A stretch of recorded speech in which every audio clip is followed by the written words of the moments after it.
As I say, I'm going to take us on a magical mystery ride through Europe and Asia both. Let me say simply this. The war ended. In many ways, no one won. The Germans didn't know they lost. Pershing, 5 years after the war, said a critical mistake was made. The United States had fresh troops. The Germans were reeling. Why did they stop? Why did they accept the terms of the armistice? We could have reached Berlin, and they would know then that they had lost. In World War II, that lesson was learned. Unconditional surrender, and the troops did not stop until they reached Berlin. And as a result, post-war Germany under Adenauer recognized the losses, understood that they had lost, and that they had to accommodate to a new world. Germany became eventually prosperous, a key member of the European Union, completely different outcome from the First War. So the idea that they had stopped too soon is one that most historians now truly embrace. The war ended. No war in history had ever cost as much. This is Winston Churchill talking about the war. Both sides, victors and vanquished, were ruined. All the emperors or their successors were slain or deposed. All were defeated, all were stricken. Everything they had given was in vain. Nothing was gained by any. Those that survived, the veterans of countless battle days, returned, whether with the laurels of victory or the tidings of disaster, to homes engulfed already in catastrophe. He had a way with words. George Bernard Shaw, another man who had a way with words. Every promising young man has been blown to bits. Vera Brittain, The Testament of Youth. Some of you may be familiar. The war was over. A new age was beginning, but the dead were dead and would never return. Well, you know all about the cost of the war. I've gone over that. And a couple more one from Churchill again. Victory was to be bought so dear as to be almost undistinguished from defeat.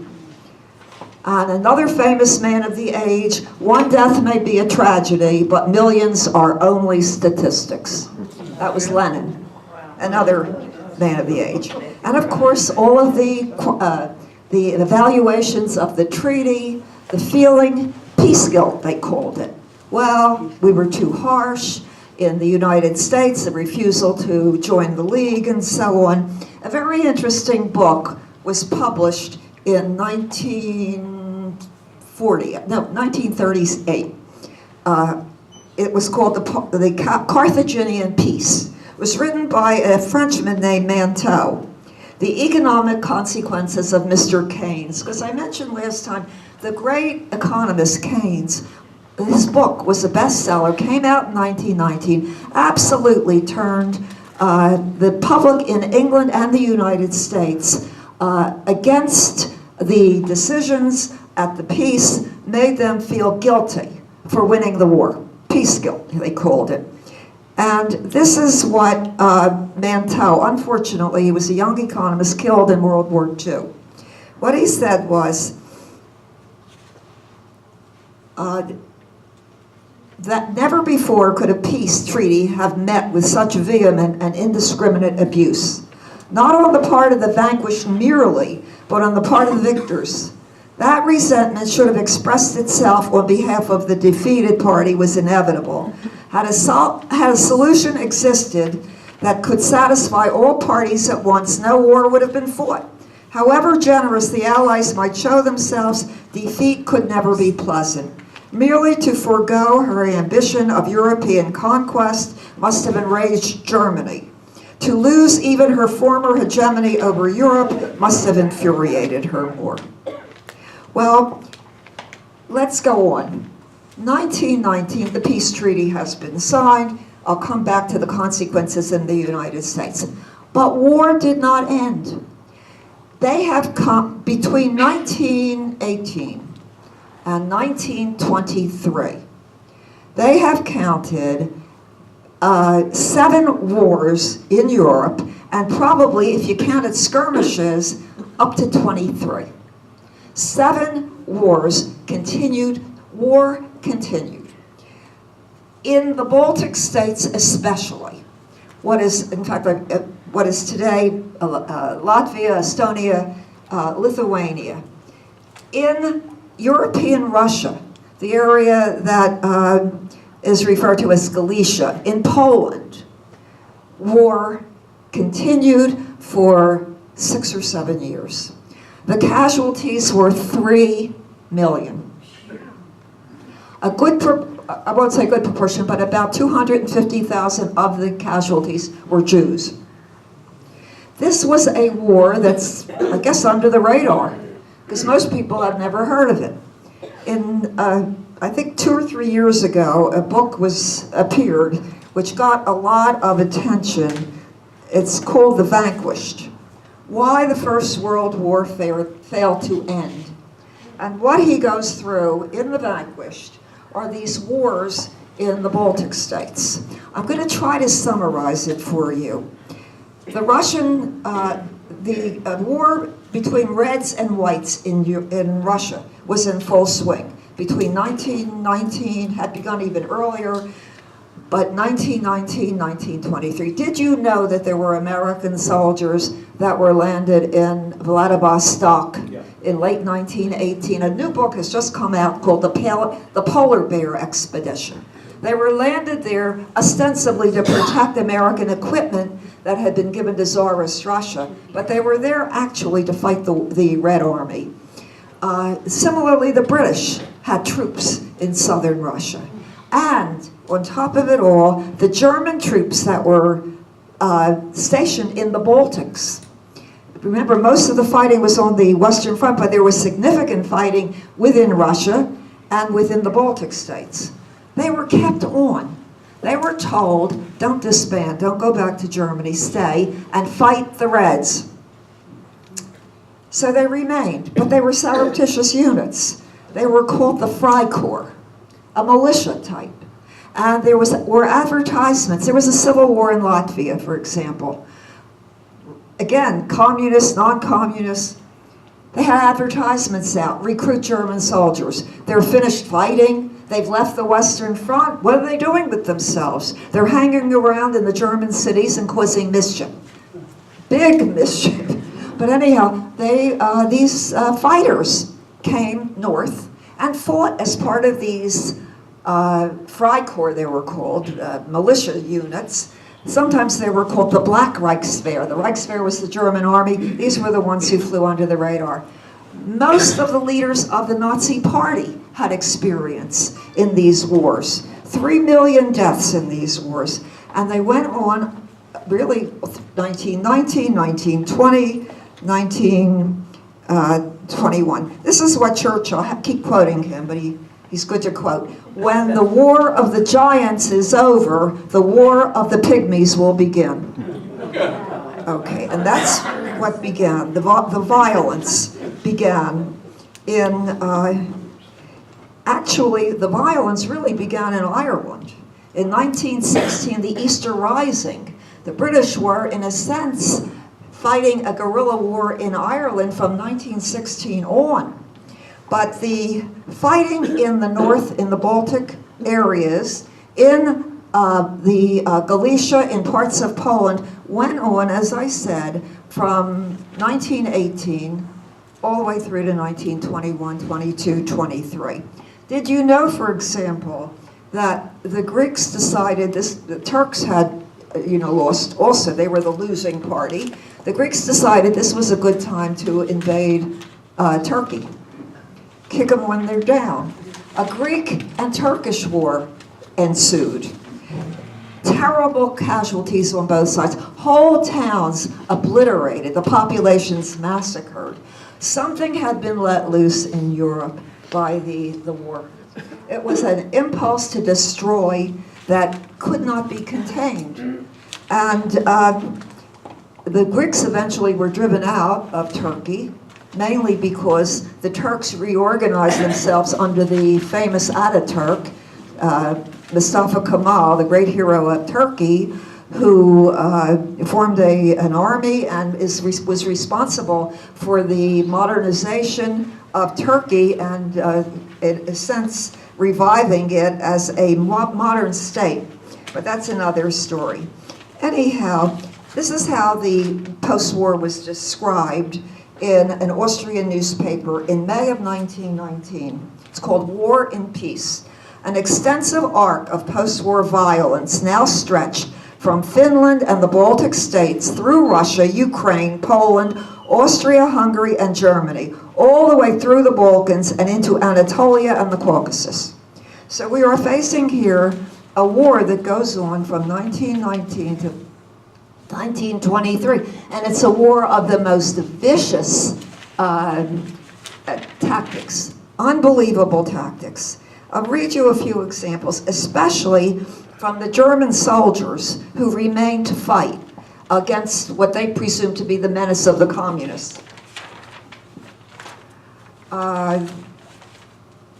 Okay, let me just get, this is Rosenberg. Do you know him at all? He's really he was the one who influenced Hitler more, met him in 1919, and influenced him intellectually more than anyone else. Now, let me see if I have it, yeah. Okay. Oh, I'm looking for my notes again. Well, what it did, it brutalized, the Freikorps, right? Okay, I'll give you some examples. This is one Freikorps man, Friedland Heinz, in his memoirs. We laughed when they told us that the war was over because we were the war. This war is not the end, but the beginning of violence. This is Ernst Junger. It is the forge in which the world will be hammered into new borders and new communities. New molds want to be filled with blood, and power will be wielded with a hard fist. In the post-war, they fought with weapons left over from the Great War. Civil wars, Russia, Finland, Hungary, Ireland, parts of Germany. Latvia fought for independence from the Soviet Union. Poland fought Lithuania, Turkey fought Armenia, the Turks fought the Greeks. Went on and on. There was a battle for Riga in May of 1919. This is how the German units described it. Von Salomon, he became later a prominent Nazi. We fired into surprised crowds and we raged. We shot and hunted. We chased the Latvians like rabbits over the fields. We burnt every house and destroyed every bridge and every telegraph pole. We flung the bodies into fountains and threw hand grenades on top. We slaughtered whoever fell into our hands. We burned whatever would catch fire. There were no human feelings left in our hearts. A giant smoke trail marked our path. We had set fire to the stake where we burnt the laws and values of the civilized world. These were the men who, after 1919 and 19, went back to Germany and formed the basis of the Nazi underground. Not even an underground, the Nazi armies. Ernst von Salomon, we were cut off from the world of bourgeois norms. The bonds were broken, and we were free.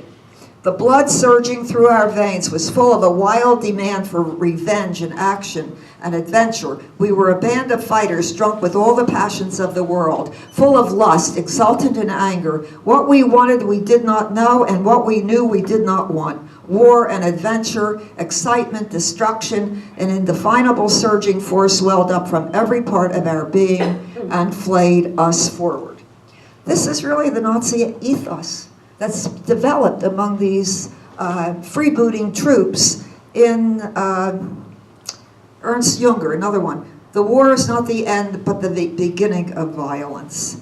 And I have a map also that will show you pretty much the area when this kind of campaign was unleashed.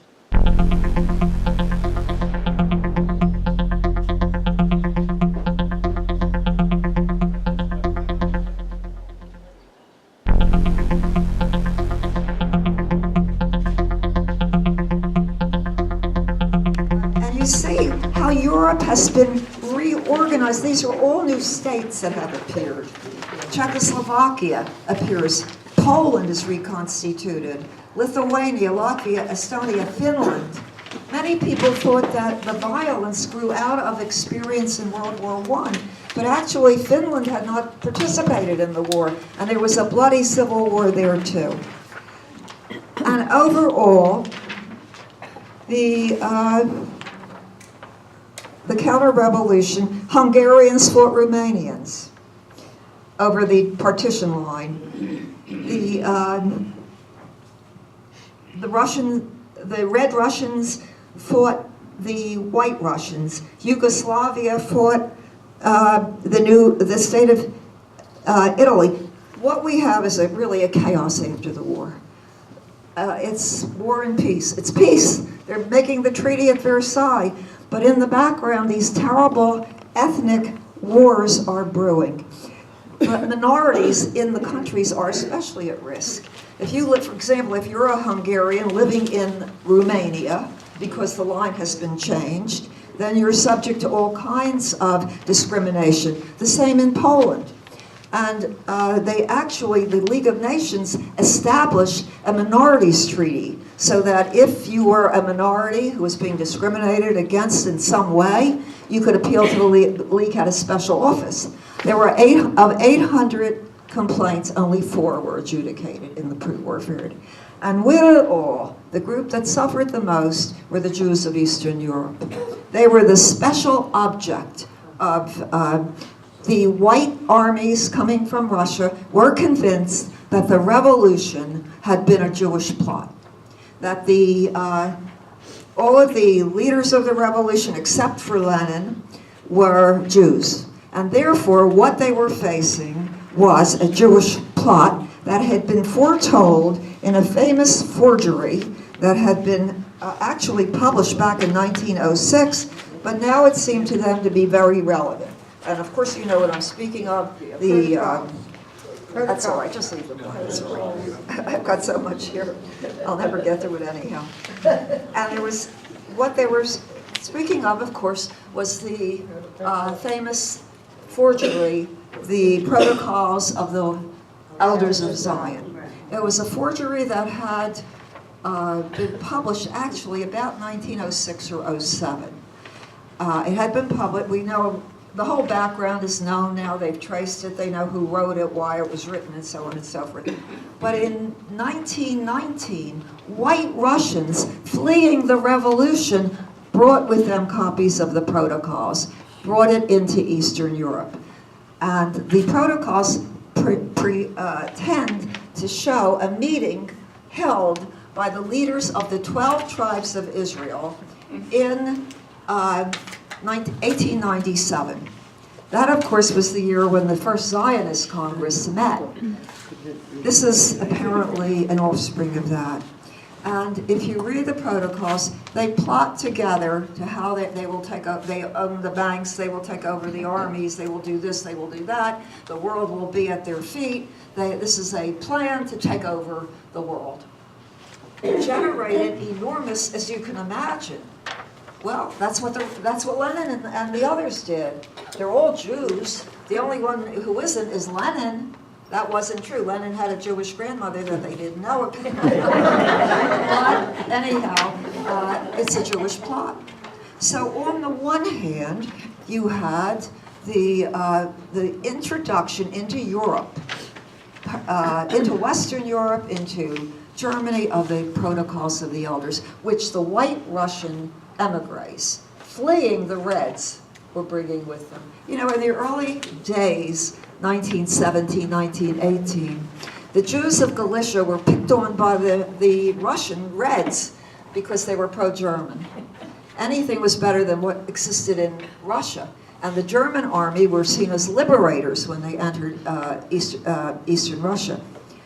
But now suddenly, the refugees from the white Russians who were fleeing into Europe, into Germany to escape Lenin's revolution, they had all been consigned to penury. They were referred to, upper classes were referred to as former people. So they were, and of course, They fled, and they brought with them the protocols. A German nationalist living in Estonia, but the German nationalists, many of them trace their ancestry back to the Hanseatic League that had been established by German settlers in the Middle Ages. He got on a train and he went to Munich. Munich was the scene of a lot of action. Why?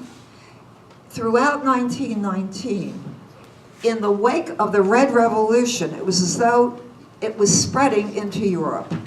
A local politician named Kurt Eisner had proclaimed a commune. Munich would now become like the cities in the Soviet Union. They would partake of the Red Revolution that was sweeping the world. Well, it was a hotbed. He was murdered, as it happened. He was shot because you have mayhem and murder widespread in these years. But he was put down. The commune was destroyed by some of these freebooters, the Black Reichswehr, the people that had seen service in the Baltic and the Balkans. Well, the German army itself, the remains of it, the commanders, were very happy to have the assistance of these kind of illegals. They would meet every night. They would keep them under because the army was limited to 100,000. This was, like a supplement to the real army. So they would try to keep them under arms and, ready to spring back into action should the situation require. And they hired people, orators, to come in, speak to the groups, tell them that the war had been lost, not because we lost the war, but treachery at home. Mostly Jews had done this. And so one of the orators that was hired by the authorities army men in Munich was an ex-soldier, Hitler. He had ended the war in a hospital. When he heard news of the armistice, he went blind, hysterical blindness. Imagine, 10 million dead. He lived. He survived. The gods are not always just. He was hired to speak to these groups. He became known for his speaking ability. Rosenberg, the Baltic German from Estonia, made contact with him, and he gave him a copy of the Protocols of the Elders of Zion. Hitler hadn't seen it before. Here it is. This is the key to the universe. This will tell you all you need to do. The whole thing, the war, was a Jewish plot. We knew they were sneaky. We knew they couldn't be trusted, although they've attained great wealth and honor in Germany. But it was a stab in the back. Someone had to stab you. Even the Republican politicians in Germany collaborated in the myth. The president of Germany, a man named Erzberger, the head of the former Social Democratic Party, December 1918, the remaining troops moved back from the west, the Western Front, and returned to Berlin, the ceremonial rite. And Erzberger said to them, the words are famous, "I salute you who return unvanquished from the field of battle." Well, if they were unvanquished, who lost the war? They didn't lose the war. They were unvanquished. Someone lost the war, the stab in the back. And so what you have is a kind of melding of this upsurge of violent anti-Semitism. They would go, some of these units would go into Hungarian towns. They left records, and they would call all the Jews out. 20, 25 would come in. They would hang them. They would first torture them, then hang them. For what reason? They were Jews. So what you might have had, the estimate of Jewish death in these Baltic wars was maybe 150,000, but it might have been 250, because no one was really keeping records. This occurred in Poland, in the Baltic states, in Galicia, in the Ukraine especially, where the Civil War raged. So, and now it's the virus has, this is the perfect solution. We didn't lose the war? Fine. Then who lost it? The Jews stabbed us in the back. And Hitler, was all, this became his mantra. It came via Rosenberg. He became the kind of the doctrinaire of the party. He was the guru. He was the one who furnished them with their raison d'etre, their reason for living. And everything could be blamed on the... Meanwhile, you had this feeling that the Jews around the world, it spread to the United States. Churchill was taken in initially. What Churchill said in 1919, these were published, the protocols were published all over the world. They were published in England. Everyone was taken in initially. Churchill said something like, it was his most controversial article for the Morning Post. It said something like, there is a struggle in the world today between the Zionist Jews and the Bolshevik Jews. And let us pray that the Zionists win. It was a very unflattering, which was not like him, because he was a Zionist all his life. He represented a Jewish district in Manchester, I believe. But even Churchill was taken in. You can imagine the spread to the United States. You all know the role of Henry Ford, the Dearborn Independent, published it widely. Hundreds of thousands of copies disseminated. It provided an answer. How did this disaster happen? Why did we go to war? What was the cause? It couldn't be that the Archduke was shot. That couldn't be. It must be something else. Someone's pulling strings. Now, at the same time that they were fearful of the Rothschilds and the people who were pulling strings and so on, the capitalists, the international at the same time, they were also very fearful of the Jewish role as revolutionaries. All of the, I won't say all, but many of the Bolshevik leaders were Jews. Most of the left-wing leaders in Europe were Jews. So the left, there are Jews on the left and there are Jews on the right. It was a double whammy. For example, in 1919, throughout Europe, there were attempts to emulate the Russian Revolution by creating communes. Revolution. This happened all over Europe. In Hungary, for example, a revolution was proclaimed by a man named Bela Kun, Jewish. In Germany, in Munich, another revolution, Kurt Eisner, Jewish. In Berlin, January 1919, Communist Party is founded by a man named William Liebknecht, not Jewish, and Rosa Luxemburg, a Polish woman who was the descendant of 12 centuries of rabbis. And not only was a Communist Party founded, but in January of 1919, they attempted a revolution, the Spartacus Rebellion. Spartacus, was the ancient Roman slave, a rebellion. It was put down by the government. The government sent troops in to put it down. Now, it was difficult because many of the leaders were familiar on the German political scene. But the government sent troops in. It was a left-wing government at the time. They had taken power after the Kaiser fell. But not only did they put down the Spartacus in January of 1919, Liebknecht and Luxemburg were murdered. It was a murder that, in a sense, the Weimar Republic is born and a murder. And a famous murder, because every year, for years and years, while East Germany was still, communist, they would hold parades in honor of Liebknecht and Luxemburg, both murdered and thrown into the river.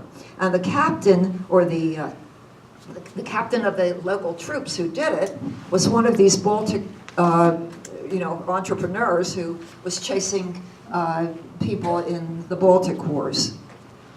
Well, the Weimar Republic began with a murder, both of them. So there was an association of Jews with revolution. See, on the one hand, they're plotting to control the world. On the other hand, and if you read the protocols, there's been a lot written about the protocols. I think I have a copy with me, but I can't find anything. I'm in a bad way up here. So the protocols were widely disseminated. They are still disseminated, even though there have been lawsuits brought against people who publish them.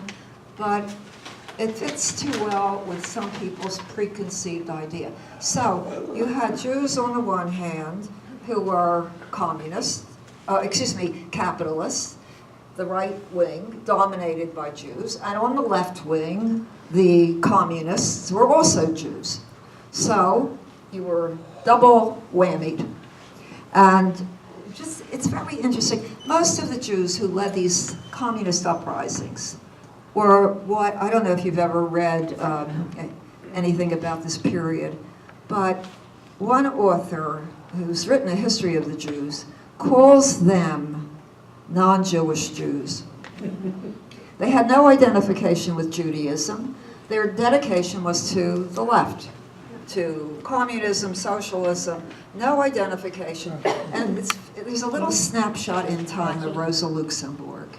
She had entered Germany and had risen to the top of the extreme pro-communist movement. And they came to her and said, there are all kinds of problems with Jews facing in Russia. I have the exact line if I could find it. I can't find anything.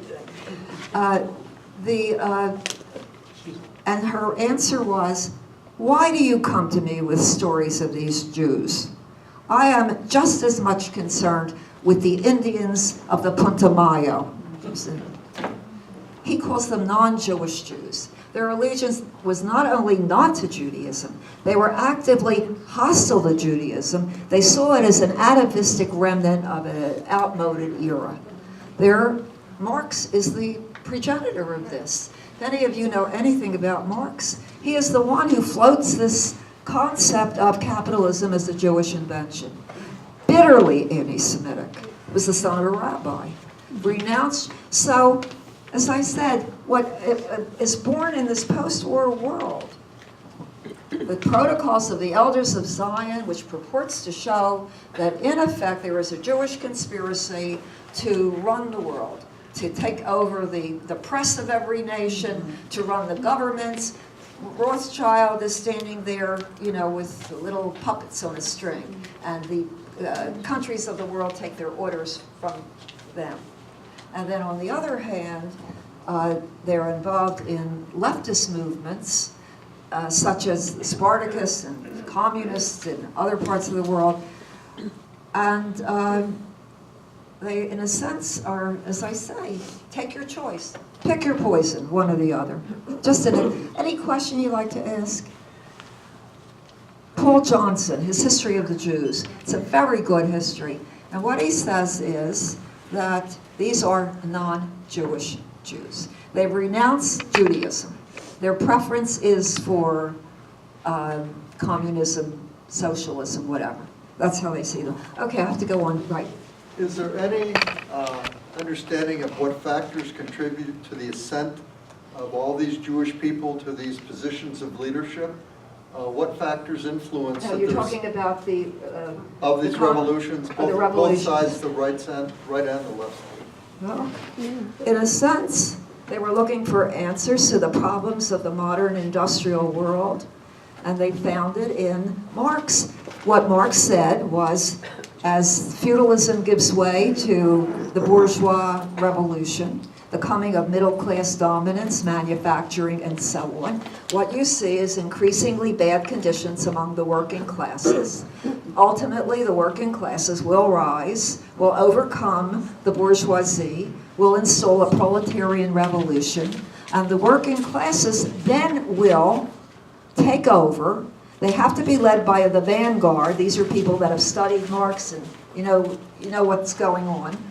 And ultimately, the dictatorship of the proletariat, which is necessary but temporary, like Lenin and Stalin and Trotsky and so on in Russia, they will, once they've fixed all the problems, redistributed the wealth and so on, then you won't need a government at all. Man will reach his zenith, life will be beautiful, people will smell the flowers, have time for leisure. Utopia will arrive. Oh, that was the theory. The theory. I think this is important. In today's New York Times, Okay. I'm just going to tell you, it's entitled, article, "The New German Anti-Semitism. For the nation's estimated 200,000 Jews, new forms of old hatreds are stroking fear." It's a rather long article. I suggest you all read it if you can. Well, it's interesting. It took root in Germany because they were attempting to explain this paradox of having lost the war. And it made sense to them, to the right in Germany. It's interesting, the Kaiser himself became increasingly he was not an anti-Semite to begin with, but he became increasingly, he was convinced that the Jews had lost the war for him. And so I just picked up a couple of statements from him. "Jews and mosquitoes are a nuisance that humanity must get rid of in some way or manner. I believe the best would be gas." Is that a incredible kind of thing? Letters to a school friend in 1925, he was in exile at the time.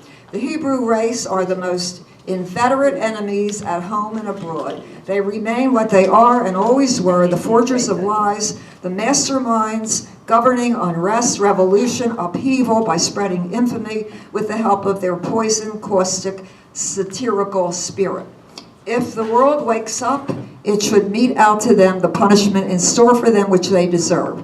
For such infernal criminals, a sound, regular, international, all words pogrom, a la Russe, would be the cure." Russia was... These weren't exceptional. I have to go, These weren't exceptional sentiments. This was It's what? Is that the Kaisers? These were not the exceptional Kaisers? sentiments. What you just read. Anti-Semitism goes back 2,000 Of years. course, They were just building on their tradition. but this is the modern version. This is the modern version, which was born in the world after 1918. So we have to address that rather than, it was Judeophobia.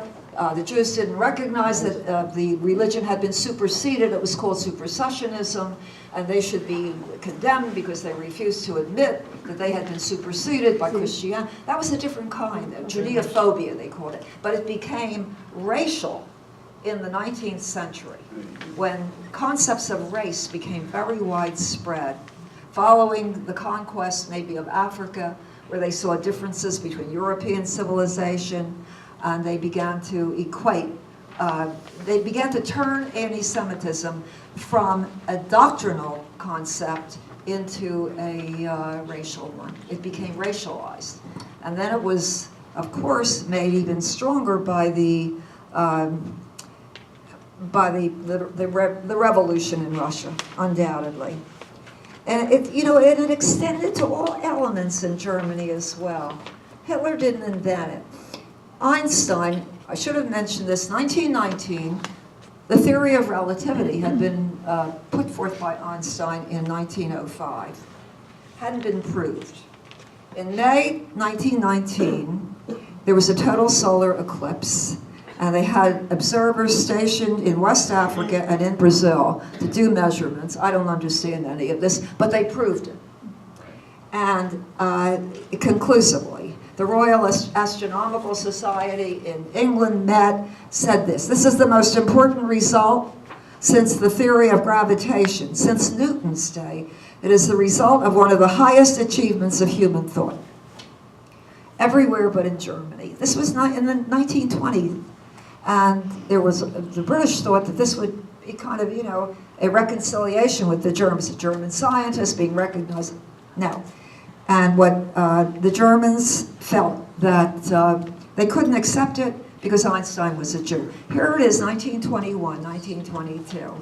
And what Hitler later capitalized on, Einstein himself wrote, "The English have behaved much more nobly than our colleagues here." Gee, I wonder why. 100 scientists published a petition against Einstein in 1931, German scientists. Well, now I have to I have to get you around the globe very quickly. I'm going to do it now, because I have 20 minutes. So they won't let me stay after 1:15. So it's going to... Is there much writing on why? When I read old history, new history, why are the Jews hated so much? What is it between the rest of the world and why? I mean, maybe we should do better with it. Which I already gave a few years ago, remember? The new anti-Semitism? Yeah, it's very complex. But we're talking about the modern context. And why it took root in Germany after the First World War. Obviously, the ground was already fertile, Yeah. but it had to do with the defeat, and it had to do with the reorganization of Europe, and mostly it had been a phenomenon in Eastern Europe. Now it was spreading.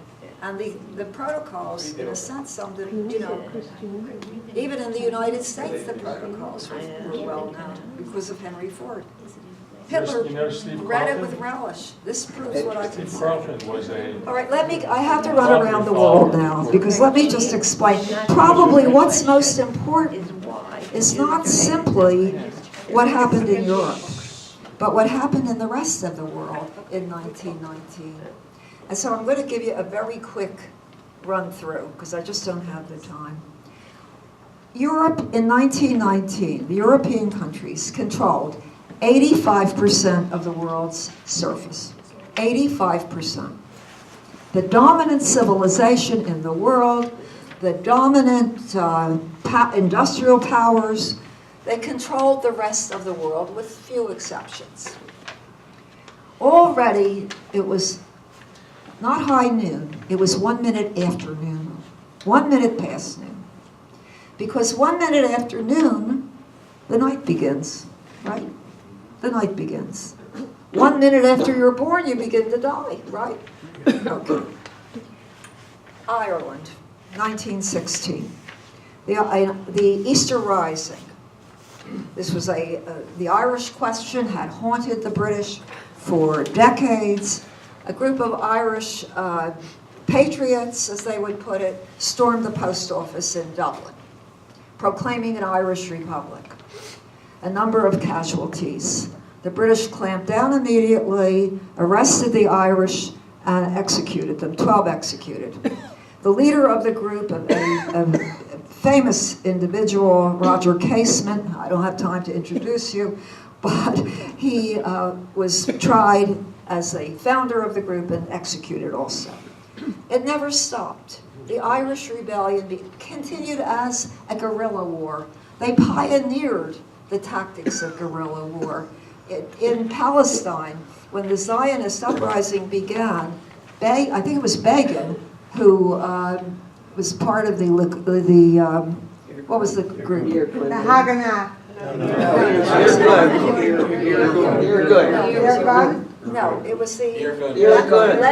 Leahy, I think was the name of the group. His super cat was Michael, in honor of Michael Call. It began. That was the minute after noon. Then it began to spread. If Wilson insisted that the proper path was that every nation had the right to national self-determination, no one had to live under the flag of another country. You had the right to national self-determination. Oh, was that really true? The first opening was in Egypt, where the British had a protectorate. And the British, the paper Al Aram, I believe, published a lengthy article. Wilson says we all have the right of self-determination. Does that include Egypt? Well, no, it doesn't, said the British, in which case a violent attack on English citizens began in early 1919. Well, that was put down. Well, now there's India. India had sacrificed horribly during the war. 100,000 dead, Hindus dead. There were more Hindus on the Western Front than there were Australians. Numerous Hindu divisions at Gallipoli. Also, a lot of fighting in what is today Iraq occurred against Turkey. The Indians were first and foremost. Why? Well, the British had more or less indicated that when the war was over, they would get dominion status. They didn't exactly spell out dominion, you'll get more rights. The Indian National Congress, it was the nationalist organ in India, was made up of very cultured and well educated Indians. What they aspired to was We want what England has in India. They were not, by no means violent people, although by the early 20th century, it was beginning to get violent. A violent wing of the movement was developing. But nevertheless, the assumption was after the war, the English would give India the same status that was enjoyed by Australia, Canada, Dominion status. Aside from their suffering during the war, the flu epidemic killed maybe 20 million Indians in 1918 and 1919. The war ended. A lot of agitation in India. And the British decided this was not the time to relax wartime regulations. They announced, no, you're not going to get Dominion status. In effect, you're going to get a series of bills called the Roulette Bills. And they provided that you could be arrested on suspicion and held incommunicado. It withdrew a lot of civil rights because there was, after all, an emergency. Protests against the Roulette Bills began.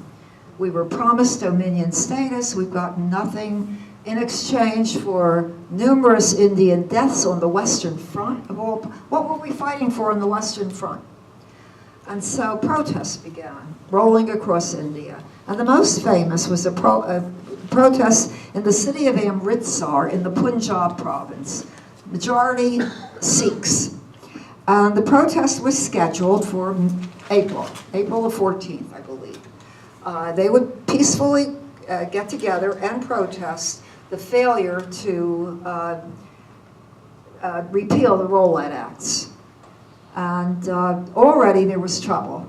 An English missionary had either been pushed off her bicycle or had fallen off her bicycle on a street in the Punjab.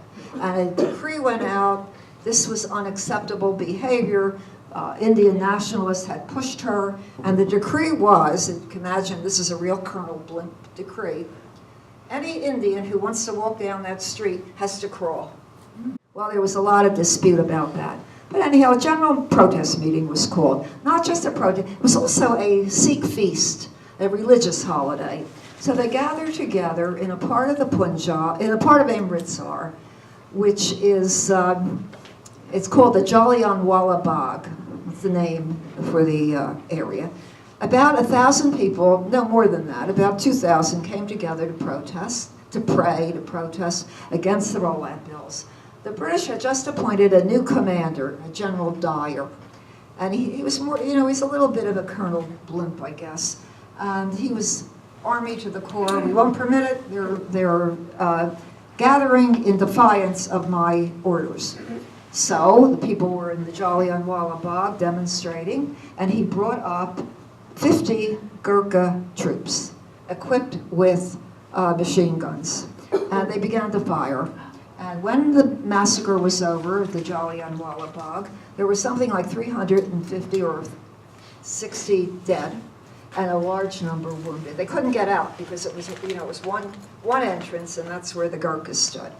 Well, this became the central episode in the story of India's break with England. Who could just protests across India after everything, even the British government criticized Dyer. The Viceroy of India was a man named Montague. I've got all their comments here, but I can't find anything, so I'll just have to improvise, I guess. But maybe I'll find some. Okay. Oh, yeah, here we go. India was critical to England. This is what Lord Curzon, the Foreign Secretary, said. As long as we rule India, we are the greatest power in the world. If we lose it, we shall drop straight away to a third-rate power. So India was so important to them. And India, as I said, inflation, loss of soldiers, self-rule, repealed, and all the rest of it. And so increasingly now, it becomes almost an untenable situation. This is the point at which Gandhi emerges to lead the protest. Gandhi had lived most of his life, his active life, in South Africa, as you probably know. He was a lawyer, educated in England, from Gujarat in India. and he had made his name in South Africa, championing the cause of Indians in South Africa. In 1914, he had decided to move back to India by way of England, and the war had just begun, and he volunteered to the British that he would drive an ambulance if they liked. But they decided no, and he went back, and so he was very well known, but he had not participated directly in politics for several years. And this brought him out of retirement, so to speak. They had a commission, and they interviewed General Dyer. And they said to him, why did you do this? I fired and continued to fire until the crowd dispersed. And I considered this the least amount of firing which would produce the necessary moral effect it was my duty to produce if I was to justify my action. And he goes on, it was no longer a question of merely dispersing the crowd, but one of producing a sufficient moral effect from a military point of view. So he produced a sufficient moral effect by killing 350 people and wounding another 1,000. Even in England, there was extreme protest. Churchill, who was the great imperialist, said this is a monstrous massacre. It is an extraordinary event, a monstrous event, not the British way of doing business. You are undermining British rule in India. And from there on, India became the scene of marches. Independence was not secured until after World War II, but nevertheless, India became no longer the jewel in the crown, but a source of constant upheaval. This is what Gandhi said, Amritsar has shaken the foundation of the empire. And then they began to adopt Irish tactics in India. They elected the head of the next Indian National Congress was a woman named Annie Besant, who was an Irish theosophist, just to put a finger in the eye of the British, I guess. It's also very interesting. Later, Hitler gave his opinion on India. You'll be interested to hear this. This is what he said. The wealth of England is the result of the exploitation of 350 million Indian slaves. The British have been too lenient toward its subject peoples. This is what the British ambassador to Germany in the late 30s was a man named Halifax. Who said, he was considered to be a real, a person who wanted to make a deal with Hitler. Okay. This is what he told Halifax. Shoot Gandhi. And if that does not suffice to reduce them to submission, shoot a dozen leading members of the Congress. And if that does not suffice, shoot 200 on and on until order is established. If we took India, the Indians would certainly not be enthusiastic, and they'd not be slow to regret the good old days of British rule. That was his advice to the British. All right, so we'll leave India. What had lit the fire? Woodrow Wilson, the right of national self-determination. And now the most important story of all, the May 4th movement in China. Has anyone ever heard of the May 4th movement? I see one yes, two yeses, three. The May 4th. This is one of the critical events of the 20th century and one of the most important days in the history of China. And let me see, I don't have much time, I've got 5 minutes, so I'll try to establish what it was for you. China in 1917, it may surprise you to learn, they declared war on Germany and entered the side of the British and the Americans in the war. Why? Well, Japan had entered the war. They were the ally of the British. They had declared war, and they decided maybe it was a good thing to be on the same side as the Japanese. Okay. Maybe that would stay the hand of Japan, which they feared. The Chinese had, as you probably know, been the most exploited, had gone from the very heights, the Celestial Empire, the Central Kingdom, and had been kicked off those heights by a series of terrible events in the 19th and 20th centuries. The last straw was the Boxer Rebellion. If any of you saw the movie The Last Emperor, you know it was the last gasp of traditional China.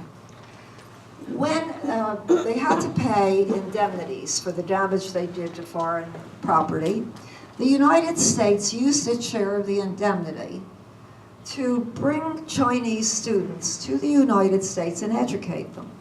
Our share of the indemnity went toward the education.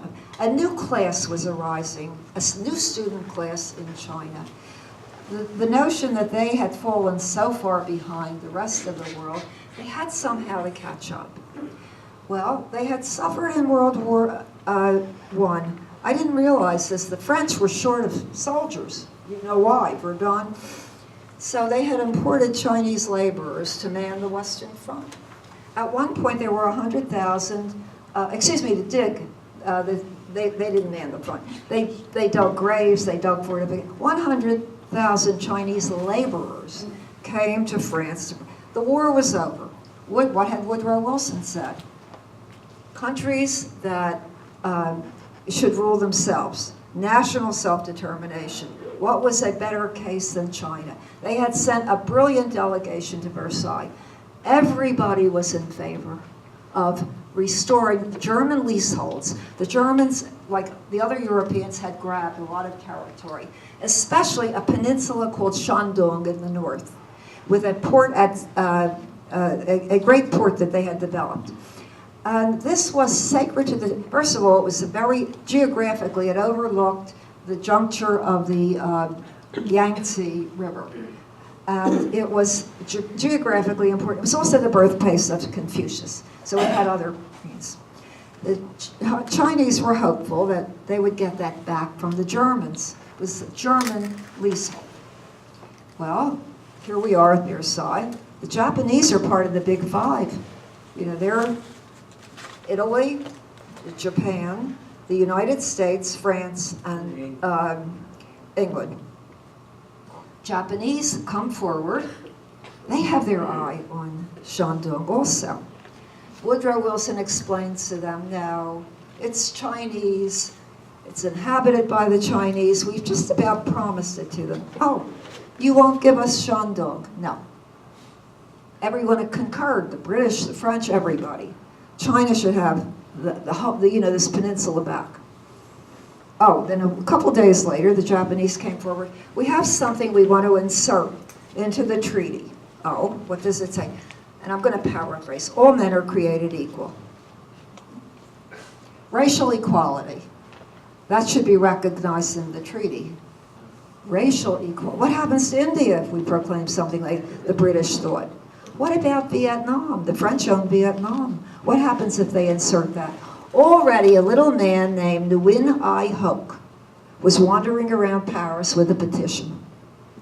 He had been a dishwasher at the Carlton Hotel in London, come over to Paris, everybody was in Paris for the peace treaty, with a list of requests for his home country of Vietnam. Went to the palace at Versailles, knocked on the door. The guard said to him, "What do you want?" And he said, "I'd like to see Woodrow Wilson. I want to give him something." "Oh no, you can't see Wilson." "Well, what shall I do? I have this essay I want to give him." "Well, go peddle your papers." Well, apparently there was a Vietnamese community, expatriate community in Paris. He hooked up with them. They published his papers, his letters. Immediately that the letters were published in L'Humanité, the French newspaper, the French Secret Service began to follow him around. Eventually he left Paris, moved on. Maybe you would be comfortable, oh, maybe you'd like to go to Moscow or to St. Petersburg. There are people there who will enjoy talking to you. Okay. Well, this was Ho Chi Minh. That was his experience. Nguyen Ai Hoc studied for 5 years in St. Petersburg before he went back to Vietnam. Do you see what I'm saying? This doctrine is pervading the world. But now, May the 4th, Wilson wants to give them Shandong, but he can't because the Japanese will walk out. The Italians have already walked out. They wanted something that was promised to Yugoslavia. They're gone. The peace conference will collapse. And so Wilson faced a dilemma. Everyone he asked who said the Chinese should have Shandong. Well, called them in, can't help it. It's either the Japanese will pull the string. Maybe they were sincere. They wanted a racial equality clause in the treaty. I'll never get it through the U.S. Senate if we have that clause. The Prime Minister of Australia, you expect us to give up the white Australia policy? He said, I would rather walk naked into the ocean, or rather the Folie Bergère, those are his exact words, than yield on the white Australia. What happened?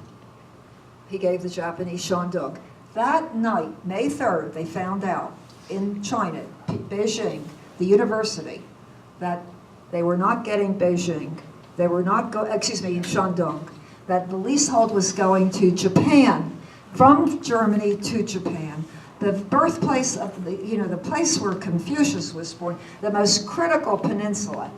That night, demonstrations, the students couldn't sleep, and the professors as well. And the next morning, they marched into Tiananmen Square and began a demonstration, which rolled along. Women joined the people wrote petitions in blood, pricked their fingers and wrote. We knew now that all of those fine speakers in Paris were big liars. We couldn't depend on anyone, just ourselves. Mao Zedong was a librarian at the University of Beijing at the time. This was a movement that transformed China. And in the end, the Chinese refused to sign the treaty, walked out. Early on, if you wanted to repattern yourself, you wanted to build a new model of a country, you would pattern yourself on the West. You know, the finest literature, science, you would pattern yourself on the West. That was the dream, a Western-style China.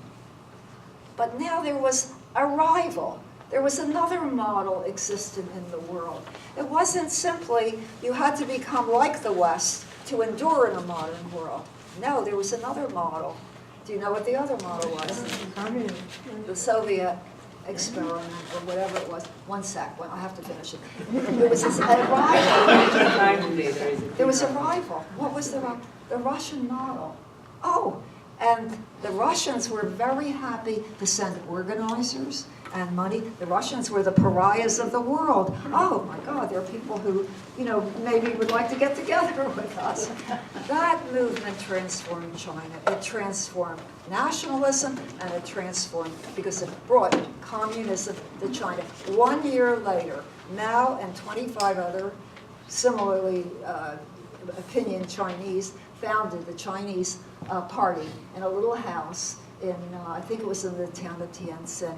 The new model now existed in the world, not the West, with its duplicity, proved by what they did at the peace conference, with its lies, but another model that perhaps can help us realize ourselves. This is the date, the most famous date in the history of the 20th century history of China. Believe me when I tell you that. And just one last thing. I have a book called On This Day in History. Very interesting book. They tell you what the critical events were for every day through the year. Now, if you look up April the 13th, you will find things. Handel's Messiah debuted.